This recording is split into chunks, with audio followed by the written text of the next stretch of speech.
Hello, everybody, and welcome yet again to another contemporary math video lesson. This lesson will cover section 9b, linear modeling, and this will be part 1 for this section 9b. Linear models can be represented by linear functions, meaning functions that have straight line graphs.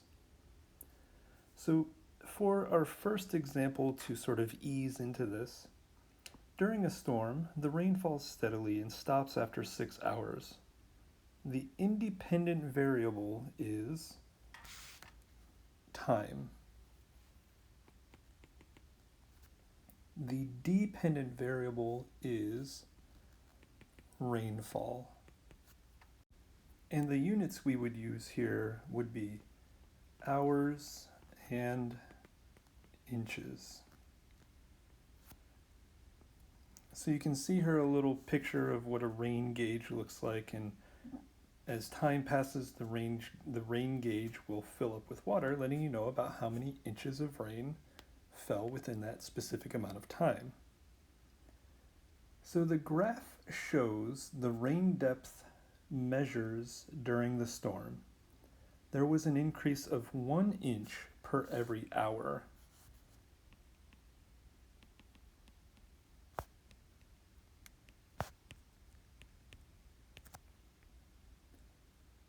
This is what we call the rate of change, which is equal to the change in the dependent variable divided by the change in the independent variable. We can also call this the slope. The slope can also be interpreted as the rise over the run between any 2 points on a graph.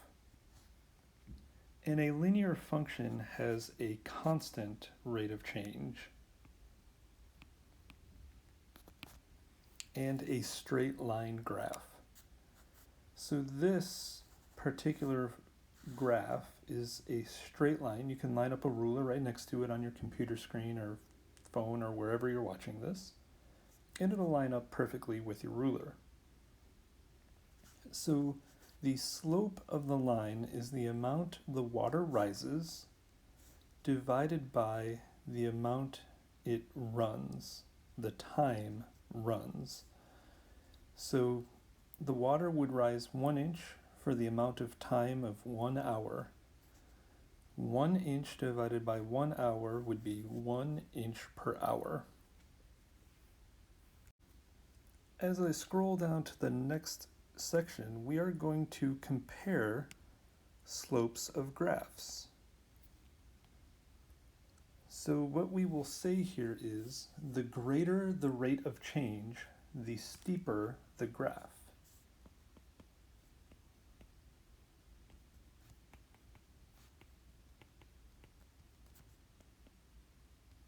And we will take a look at this as far as what these graphs are concerned here.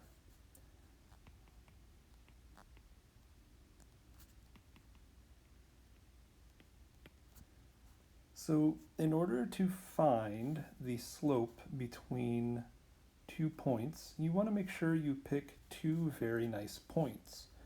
You want to find an ordered pair that has whole number coordinates.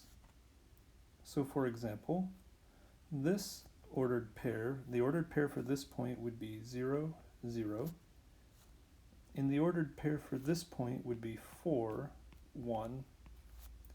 Both of those have a whole number coordinates for both the x and the y coordinate. And I can tell you what the rate of change is as long as I pick a point to start. Normally I start from the right point.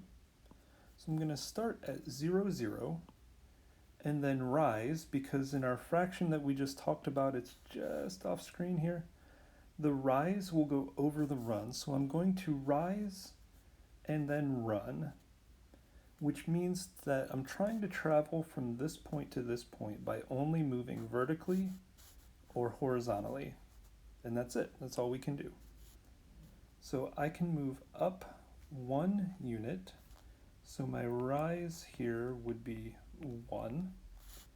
And then I can run from this point 1, 2, 3, 4 units, which means my run would be 4. So the rate of change here, or the slope, is the rise over the run. And you would say that this line is pretty flat. It's flatter than this line. So you can see that if we pick 2 points here, I'm going to pick any 2 points, it doesn't matter. Let's pick 0, 0, and this point way over here. So this point is 0, 0, and this point is 4, 6. So I can calculate my rise over my run.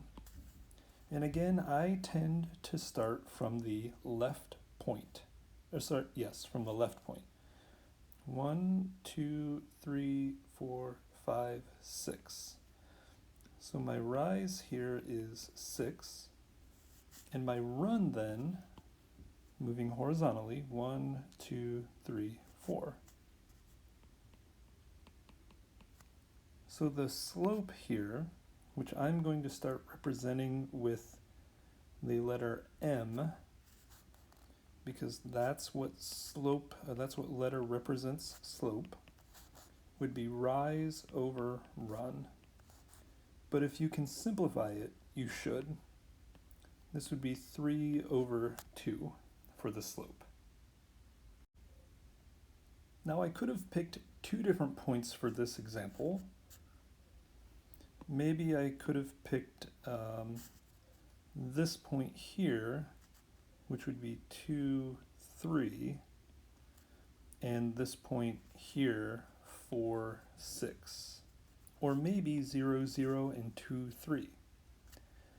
So let's try this again with a couple different points here. Let's go from 2, 3, and we'll rise first. 1, 2, 3. So my rise here would be 3. And then I'm going to run in purple this time, 1, 2, for a run of 2. And if I do the slope this way, rise 3 over 2, run 3 over 2, well, look at that, we got the same slope. So it doesn't matter which 2 points you pick on a line, as long as you pick 2 points and find the rise and run between them, you will always end up with the same slope. That's what this was getting to up here. The linear function has a constant rate of change and a straight line graph. It doesn't matter what 2 points you pick, you will always get the same constant slope, 3 over 2. For this next example, you can see pretty easily that this line is even steeper than this one. And I need to make that comparison. The flatter the line, the closer that slope will be to 0. 1/4 is closer to 0 than 3 over 2. So just keep that in mind as we move forward. This line is even steeper than both of the previous lines we looked at.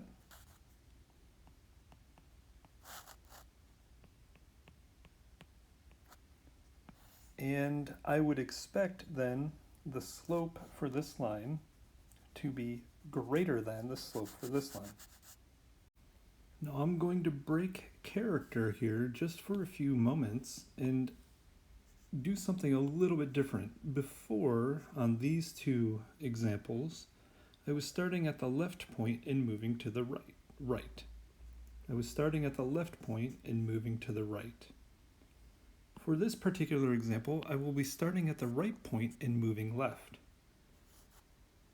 So I'm going to start here at 1/4. I have to rise to the other point over here.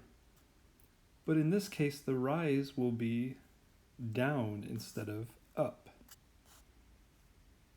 And when I move with my run, I will be running left instead of right.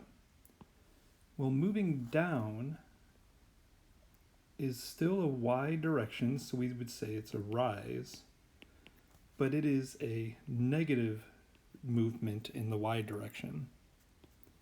And the run here would be moving left 1, but left in the x movement is a negative direction, so the run here would be -1.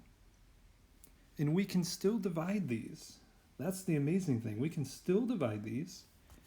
We can have our slope be -4, that's our rise, over our run of -1. And anytime you divide a negative by a negative, you get a positive, and we get a +4 for our slope. Now very quickly, let's just take a look at what happens if I had started here. I would have rise up, positive, 1, 2, 3, 4, a +4 moving up, and a +1 moving to the right. +4 divided by +1 is still 4. So in fact, it doesn't even matter which point you start at. You can start at any point as long as when you're moving down, you count it as a negative rise, and you're moving up, it's a positive rise. And if you move right, it's a positive run, and if you move left, it's a negative run. Another thing, these three graphs right here, if you trace them left to right, are all going up. As I move left to right, this line is going up. This line is going up. I mean, barely, but it still is. And this line is going up. All of these slopes moving left to right are positive slopes. This slope here is moving down left to right. When a line is moving down left to right, we would have to calculate this to have a negative slope. So let's pick any 2 points here. I will pick, let's see, this one and this one. And you can do this either way. Let's start with the left point and just see where this goes. And if I start at the left point, I have to go down 4 units. But since I'm moving down, this would be a -4. Then I would run 2 units to the right, and that would be a +2. So here I would have my slope being -4 over +2. And anytime you divide a negative by a positive, you get a negative. 4 divided by 2 is 2. So this would be a slope of -2. But if you start at the right point and move upward, 1, 2, 3, 4, that would be a rise of +4. And if you're moving from here left, that is a left movement, which would be a -2 movement.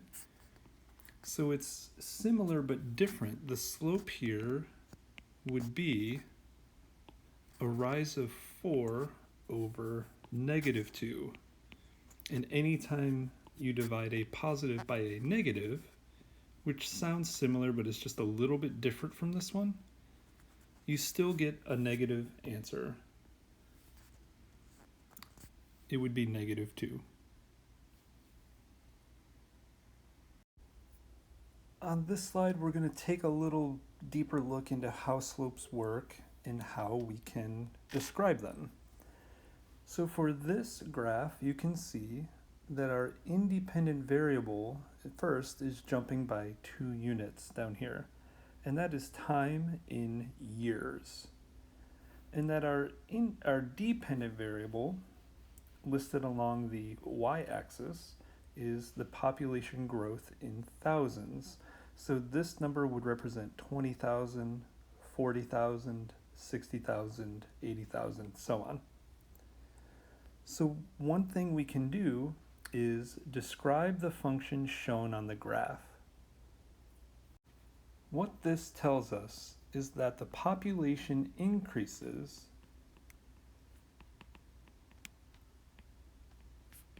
by 80,000 people in 8 years.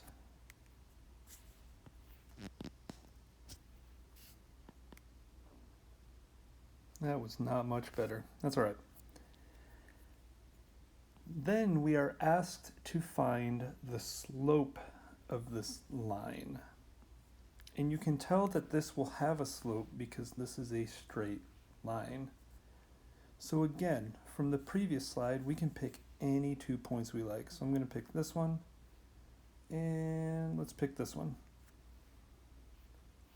So from here, I know I can jump 2, but really, how much are we jumping up? We go from 20 to 60.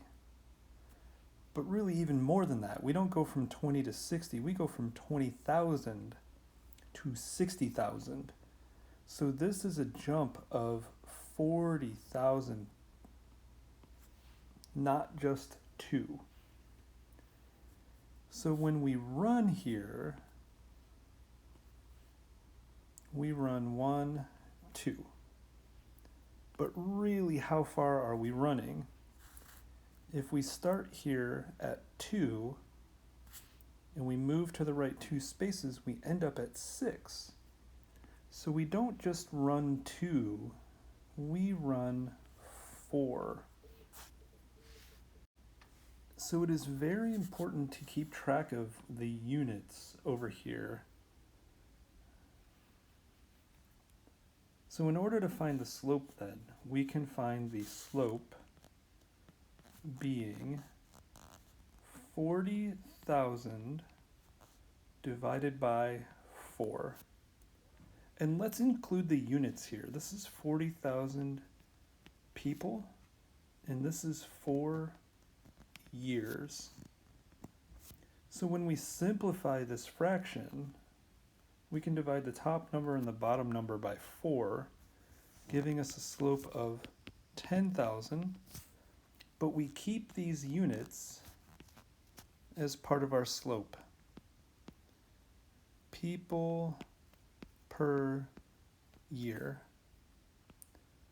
So what does this mean? This means that the population growth, or the population is growing by 10,000 people per year. And then of course we have to check to see if this is reasonable or realistic. So is this a realistic model for the given situation? Yes, as long as the population growth is a constant 10,000 people per year for 8 years. So there it is written out. So we can take a look at the next example, example 2. Example 2, we have a slightly different graph here. We have an elevation and we have a distance in miles. So like the last example, if we want to describe this in words, we are basically going to be describing the point where we start on the y-axis all the way over to the last point that we can find on our graph. The last nice point anyway. So from here, I can see that as we travel along our distance, the elevation increases. So if you want to have a sentence that you can write every time, you would write something like this. We would have the dependent variable increases or decreases some y amount for every some x amount. So for this, the dependent variable would be elevation in feet. And, the dependent variable would be elevation. When we use this sum y amount here, that is where we use an actual number with the units. The x amount here would be the units for the independent variable. So the sentence here could be written like, the elevation increases because as we move left to right, this is going up, it is increasing. The elevation increases 2,000 feet. If I highlight these 2 points here, this one and this one, the difference between them is 2,000 feet. For every 5 miles, this is for every some x amount. Between this dot and this dot, the run would be 5 miles. So this sentence will work down here for example 3 as well.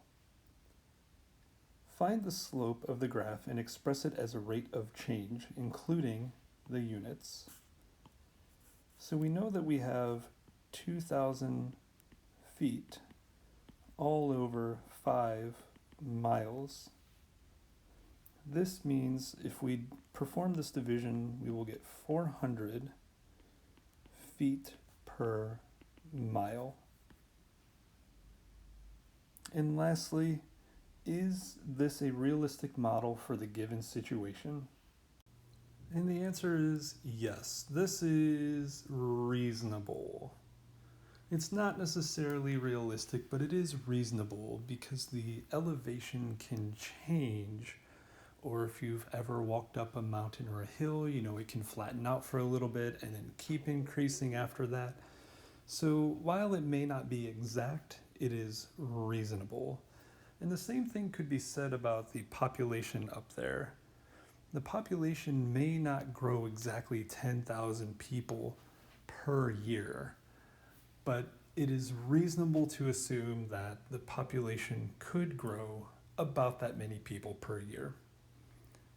So go ahead and let's look at example 3.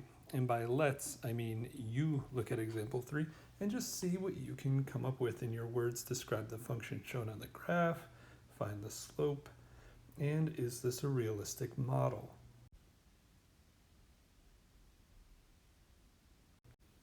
So our sentence works here again. The dependent variable, candle length, decreases because as you move left to right, it is going down 5 inches for every 250 minutes. That is because we go from 5 all the way to 0. Remember, you have to work all the way left to all the way right. For every 250 minutes, again, that's the span of the whole function given. From 0 to 250, 250 minutes. The slope here is -5 because when you rise, if you're going from left to right, when you rise you're going down 5. It's telling you it decreases. The candle length decreases 5 inches, -5 over 250 minutes. Means -1 over 50 inches per minute, or down 1 inch for every 50 minutes, which as a decimal, if you're interested, is -0.02 inches per minute. And this is reasonable as long as the candle length decreases at a constant, this number, -1 over 50 inches per minute rate. And I presume that you leave a candle burn for 250 minutes straight. So this has been a closer look at how slopes work within linear functions. I hope this helps you in your future. Good luck.